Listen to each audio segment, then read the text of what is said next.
जय श्री राम। आप सभी का जीवन मंगलमय हो। आज की धर्म परिचर्चा में आप सभी महानुभावों का वंदन, अभिनंदन एवं स्वागत है। धर्म चर्चा में सम्मिलित होकर इस वीडियो को पूरा देखें। आपके सहयोग से इस वीडियो को सब्सक्राइब, लाइक, शेयर, फॉलो करने से जो अस्तित्व लोग मनुष्य की सृष्टि के अस्तित्व को मिटाने में लोग लगे हैं, आपके छोटे से प्रयास से ये अस्तित्व बचाने का, सृष्टि का, सबके स्वस्थ रहने का, शांति रहने का, सबके साथ भेदभाव समाप्त हो, समरसता हो, सब निश्चिंत रहें, स्वस्थ रहें, समृद्धशाली रहें।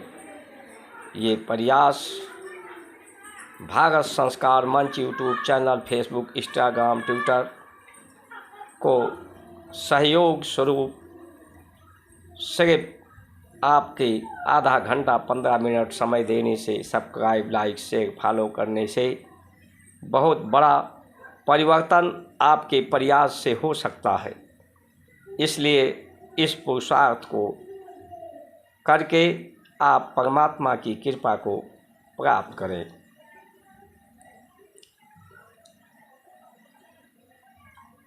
मनुष्य का जो धर्म है, धर्म स्वस्थ रहने के लिए है, सशक्त रहने के लिए है, समृद्धशाली के लिए है, सुसंपन्न रहने के लिए है, संतुष्ट पुष्ट रहने के लिए है, भेदभाव को समाप्त करने के लिए है, समरसता के लिए है। धर्म का मूल परमो धर्मा अहिंसा के लिए है। आज अहिंसा समाप्त होती जा रही है, हिंसा बढ़ता जा रहा है, उपद्रव बढ़ता जा रहा है, उग्रता, उदंडता, प्रतिद्वंद्विता बढ़ता जा रहा है। चाहे किसान का आंदोलन हो, चाहे छात्रों का बेरोजगारी का आंदोलन हो, पुलिस भर्ती में 60,000 पद और लाखों अभ्यर्थियों ने इसके लिए आवेदन किया। ये क्या दर्शाता है कि कितनी बुरी तरह से बेरोजगारी बढ़ रही है। संविधान बना करके कि जो नकल करेंगे उनको 10 साल का कैद, लाख रुपए के जुर्माना, उसके बाद में ही पर्चा लीक हो जाता है। लाखों लोगों का समय और श्रम और धन बर्बाद होता है। क्या कारण है कि लोग सज़ा भोगने के लिए तैयार हैं या जुर्माना भरने के लिए तैयार हैं? उसके इस संविधान के बनने के बाद भी हम नहीं रोक पा रहे हैं। उसका कारण अगर ध्यान से देखा जाए तो लोगों को, न्याय को लोग धत्ता बता रहे हैं। न्याय पर लोगों का विश्वास उठता जा रहा है। उन्हें लग रहा है कि धन कमाएंगे गलत ढंग से नकल कराकर और उन्हें तत्काल सज़ा तो दी नहीं जाएगी, उन पर उनकी जांच होगी, न्यायालयों से फैसला उनको मिलेगा और इसमें वो अपना धन रिश्वत देकर शायद बच जाए, या न्यायालय में बहुत देर तक न्याय ही नहीं होगा। यहाँ से सुप्रीम कोर्ट तक लड़ते लड़ते उनकी जीवन समाप्त हो जाएगी और उनको सज़ा नहीं हो पाएगी। शायद ऐसी उनकी सोच है, क्योंकि जो मुकदमों का अंबार न्यायालय में लगा है वो इस बात का प्रदर्शित करता है कि न्याय देर में हो तो अन्याय के बराबर है। और हमारे जो जिम्मेदार लोग हैं उनके कान में जूं तक नहीं रेंगती, उन्हें इस पर कोई चिंता और चिंतन नहीं होता। जबकि सरकार का, श्रेष्ठ का, परमात्मा का, प्रकृति का विधान सर्वोपरि न्याय है। धर्म भी न्याय के प्रति सर्वोपरि धर्म न्याय को ही कहा गया है। न्याय समानता, उग्रता, उदंडता, प्रतिद्वंदता को समाप्त करके लोग किसानों की बात करते हैं कि किसान का आलू प्याज उसका फसल का दाम बढ़ जाएगा तो हाहाकार मच जाएगी। 10 रुपये 20 रुपये जो प्याज का दाम बढ़ता है, सभी मीडिया कर्मी, सभी लोग हल्ला मचाने लगते हैं। लेकिन जरा सोचें, समझें कि जीवन में जो 7वां वेतन आयोग, 8वां वेतन आयोग आया, इतनी कई गुना सुख सुविधा के लिए वेतन बढ़ाया गया, सुविधा बढ़ाई गई। ये जो धन है भोजन पर कितना खर्च होता है? सबसे कम धन भोजन पर खर्च होता है।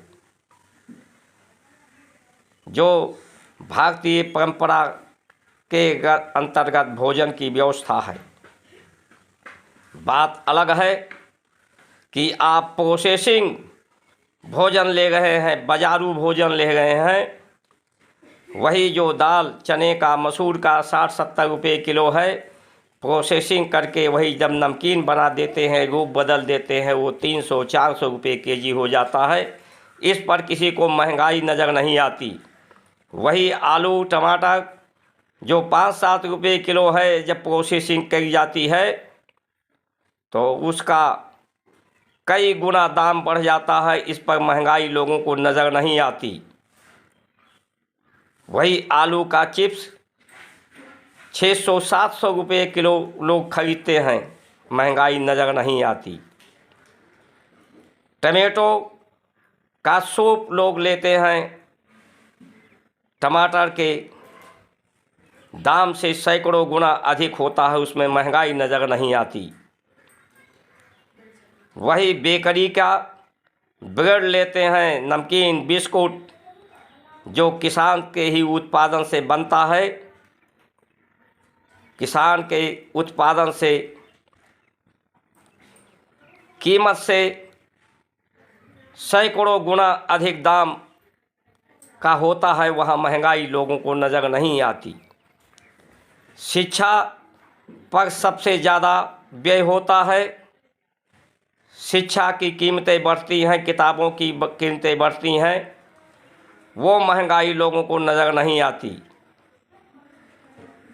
दवाओं पर सबसे ज़्यादा व्यय होता है, उस पर महंगाई बढ़ती है, उसके महंगाई से परेशानी लोगों को नहीं होती।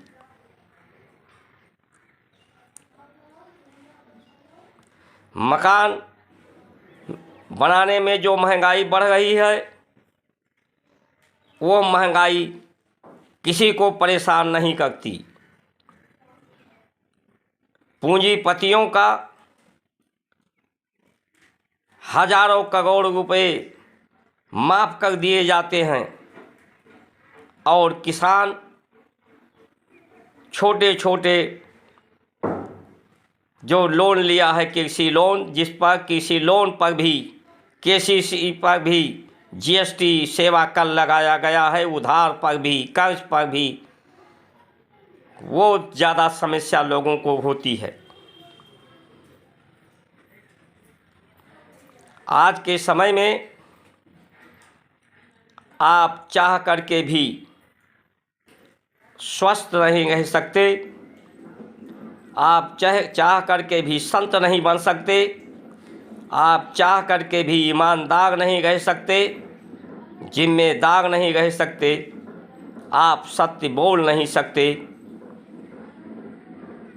ऐसे मत भ्रष्ट, बुद्धि भ्रष्ट, पद भ्रष्ट लोग जो निकम्मे हैं,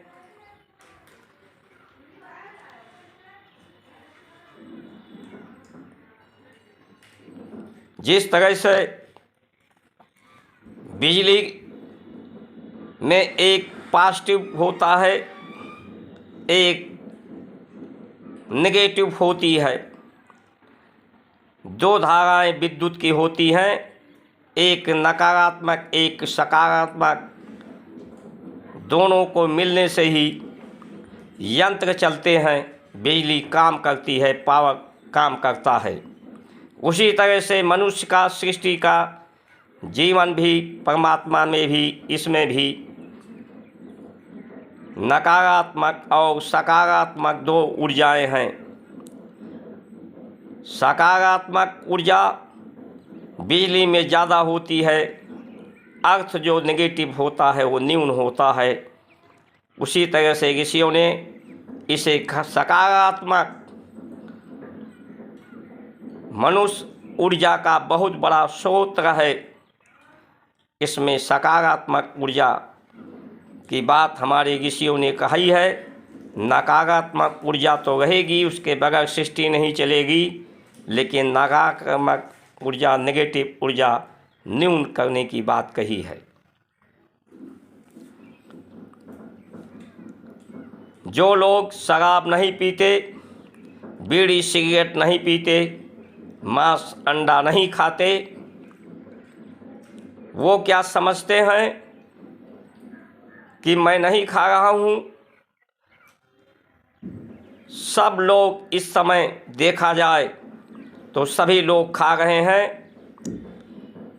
क्योंकि जो लोग खा रहे हैं, खा करके उनके द्वारा वायुमंडल में, भूमंडल में उसका प्रभाव सूक्ष्म रूप से व्याप्त हो जाता है। और जब प्राण खींचते हैं लोग, तो वो नथनों के जग से सबके अंदर, चौराहे पर अगर आमलेट बन रहा हो, आप नहीं भी खा रहे हैं, तो उसका प्रभाव आपको प्रभावित करता है। इसीलिए कहा गया है, सिया राम मैं सब जग जानी, करो प्रणाम जोड़ युग पानी, कि सबको सिया राम बनाना होगा, सबको जोड़ना होगा सिया राम के चरित्र और चिंतन से, तभी स्वस्थ रह पाएंगे। जब वायुमंडल में ही प्रदूषण और शराब, सिगरेट, बीड़ी, मांसाहारी भोजन सूक्ष्म रूप से तैर रहा है, तो उससे आप कैसे बच सकते हैं? कैसे आप अपने को सद्बुद्धि सन्मार्ग में चल सकते हैं? कैसे आप साधना कर सकते हैं? आपके मन को सुख सुविधा साधन में भटकाया जा रहा है। ये बात समझ में नहीं आती कि किस तरह से रोजगार की बात लोग करते हैं। शराब की फैक्ट्री बनाकर उसमें मजदूर की बात, उसको बेचने की बात, ये इसको रोजगार कहते हैं। बड़ी बड़ी बिल्डिंगें बना करके उसमें सिक्योरिटी गार्ड, साफ सफाई को रोजगार कहते हैं। महानगर बना करके उसमें साफ सफाई उसकी करते, इसे रोजगार कहते हैं। सरकारी नौकरियों में, चाहे पुलिस में हो, स्वास्थ्य में हो, न्याय में हो, उसमें नौकरी करने को लोग रोजगार कहते हैं। कितने बुद्धि भ्रष्ट लोग हैं। उसमें तो व्यय बढ़ता है। उत्पादन जहाँ से होता है उसी को रोजगार कहा जा सकता है। और जो टैक्स की बात लोग कर रहे हैं, टैक्स अप्रत्यक्ष रूप से जहाँ उत्पादन होता है, उत्पादन के कारण ही उपभोग होता है। टैक्स जितने भी हैं जो उत्पादन से जुड़े हुए लोग हैं, उत्पादन धरती से प्रकृति से होता है, उससे जो जुड़ा किसान है, मजदूर है, दुनिया का सारा टैक्स उसी के ऊपर अप्रत्यक्ष रूप से है। व्यापारी जो गवर्नमेंट को टैक्स देता है उससे वसूल कर देता है, टैक्स को जोड़कर अपनी कीमत बेचता है। जो नौकरी करने वाले हैं उनको वेतन टैक्स से मिलता है। कितने मत भ्रष्ट करने वाले लोग हैं। जब हमारे ऋषियों ने कहा कि आप विचार से आपसे हिंसा ना हो, आपके विचारों से किसी को दुख ना हो, आपके आहार से किसी को दुख ना हो, आपके बगल में कोई शराब पीने वाला व्यक्ति बैठा है, आप नहीं पीते हैं तो आपको दुख नहीं होता। कोई आपके साथ बगल में मांस खा रहा है, आप नहीं खाते तो आपको दुख नहीं होता। होता है। कोई अभद्रतापूर्ण वेशभूषा बनाया हुआ है, आप देखते हैं तो आपको दुख नहीं होता। हिंसा होती है। ये आहार से, व्यवहार से, आचरण से, चरित्र से, चिंतन से, कर्म से हमारे ऋषियों ने कहा है आप कर्म करें जो दूसरे को सत्कर्म की तरफ प्रेरित करे, दूसरे को सुगंधित करे, आनंदित करे। कितना हो रहा है आप स्वयं चिंतन कर लीजिए। सिर्फ अगर किसानों की आय, हम आय और व्यय की बात क्यों करते हैं, हम आय बढ़ाने की बात क्यों करते हैं? आय बढ़ता है तो व्यय बढ़ता है। आय और व्यय बढ़ता है, यही के कारण बीमारी, बेरोजगारी, भ्रष्टाचार बढ़ता है। इसे किसी संविधान, किसी व्यवस्था से नहीं बदला जा सकता। इसीलिए हमारे ऋषियों ने इस पर चिंतन मनन करके ही हर व्यक्ति को स्वस्थ रहने के लिए, संतुष्ट पुष्ट रहने के लिए, समृद्धशाली रहने के लिए, सशक्त रहने के लिए, सहनशील रहने के लिए, धैर्यवान रहने के लिए, ऊर्जावान रहने के लिए, प्राणवान रहने के लिए,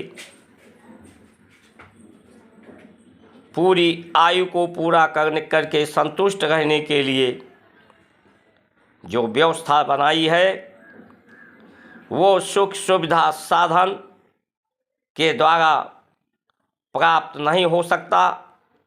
आज बहुत सुख सुविधा साधन देश के 15-20% लोगों के पास ये सुख सुविधा साधन पहुंच गया है। उन्हीं पर चिंतन करें, क्या वो संतुष्ट हैं, वो पुष्ट हैं, पूर्ण रूप से निरोग हैं, उनकी आयु, उनकी क्षमता, सहनशीलता बढ़ गई है? तो प्रायः देखने में आता है ऐसा कदापि नहीं हुआ है। वो सबसे ज़्यादा बीमार ग्रस्त हैं, सहनशीलता उनकी कम हो गई है, निर्बल हो गए हैं। वो प्रकृति के पास सहनशील नहीं है। गर्मी में उन्हें एसी की ज़रूरत, ठंडी में हीटर की ज़रूरत, और ये हीटर, गीजर, एसी स्वयं इस्तेमाल करते हैं और इसका कुप्रभाव आम जनमानस पे पड़ता है। वायुमंडल अधिक गर्म हो जाता है, विकृति हो जाती है, जिसका कुप्रभाव आम जनमानस, किसान जो प्रकृति से जुड़ा खेती है उस पर प्रभावित करते हैं ये मत भ्रष्ट बुद्धि भ्रष्ट लोग। मनुष्य अपनी अस्तित्व को, सृष्टि को इस विकास के नाम पर सबके साथ, सबका साथ, सबका विकास, सबका विश्वास, ये पूरी सृष्टि को समाप्त करने की तरफ अग्रसर हो रही है। किसका साथ, किस लिए साथ, कौन साथ? साथ तो सद्भावना के आधार पर हो सकती है, विश्वास तो स्वयं को स्वस्थ रखने के लिए हो सकता है, न्याय के लिए हो सकता है, परमात्मा पर हो सकता है, धर्म पर हो सकता है, अहिंसा के द्वारा हो सकता है। वो तो हो नहीं रहा है तो सबका साथ कहाँ से, सबका विश्वास कहाँ से? विकास 10-15% लोगों का देश में हो रहा है। देश की सकल पूंजी का 80% इन 15% लोगों के पास और 80% लोगों के पास देश की सकल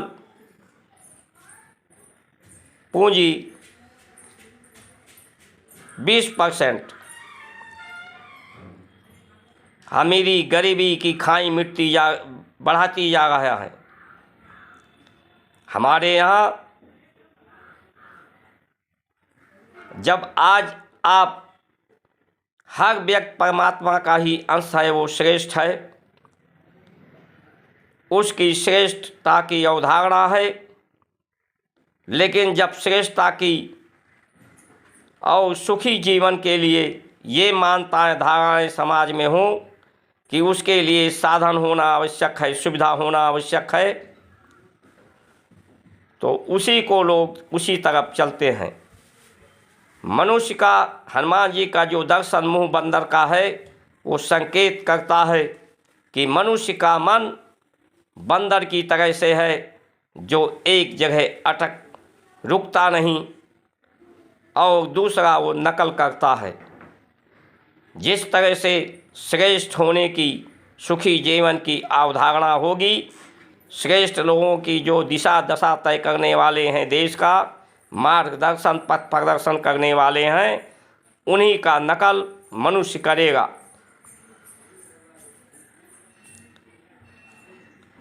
मन को ही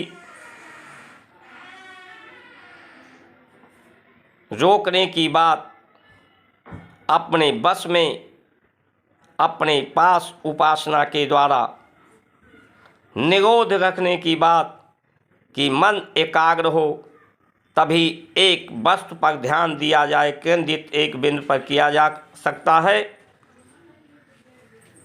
तभी लोग अपने लिए अच्छे बुरे का, हित अहित का अनुमान लगा सकते हैं। लेकिन जब मन ही नहीं रुकता, भटकता है, तो आपके लिए क्या हितकारी है, क्या अहितकारी है, आप स्वयं जान नहीं पाते। इसीलिए तो आप स्वस्थ रहना चाहते हैं, श्रेष्ठ होना चाहते हैं, समृद्धशाली होना चाहते हैं, न्याय पाना चाहते हैं। लेकिन आप जो आहार और व्यवहार कर रहे हैं, शराब, बीड़ी, सिगरेट, मांस, जो वेशभूषा आपकी है, जो भाषा आपकी है, वो आपको स्वाद के लिए दुख देने वाली है। इसी मन के भटकने के कारण आप निश्चय नहीं कर पा रहे हो कि मुझे इसको त्यागना चाहिए। हमें स्वाद के लिए नहीं, स्वस्थ रहने के लिए भोजन करना चाहिए। देश को समृद्धशाली सशक्त रखने के लिए जो उत्पादन है, उसी को रोजगार के श्रेणी में रखना चाहिए। रोगों से निवृत्ति के लिए आयुर्वेद को, वन औषधियों को उच्च श्रेणी में रखना चाहिए। विद्या, गौ, गंगा, गीता को उच्च श्रेणी में रखना चाहिए। पुरुष 3 प्रकार के होते हैं, मध्यम पुरुष, उत्तम पुरुष, सर्वोत्तम पुरुष। और परमात्मा जो परम पुरुष है उसकी अवधारणा लेकर के उसके को स्वीकार करके उसके सन्मार्ग पर चल करके व्यय को कम करके अपनी आवश्यकताओं को सीमित करके, संसाधनों को सीमित करके, सिर्फ यही एक सरल मार्ग है जिसके द्वारा अपने अस्तित्व को बचाया जा सकता है।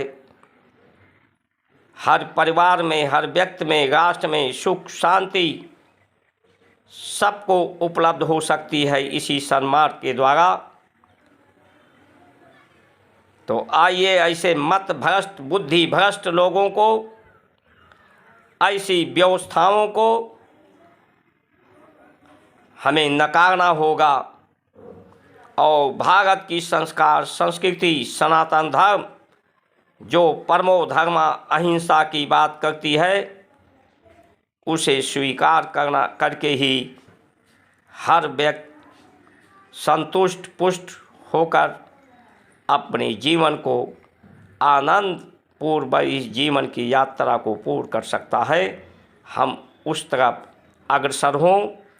इन्हीं वचनों के साथ आप सभी की सुमंगल कामना करते हुए जय श्री राम।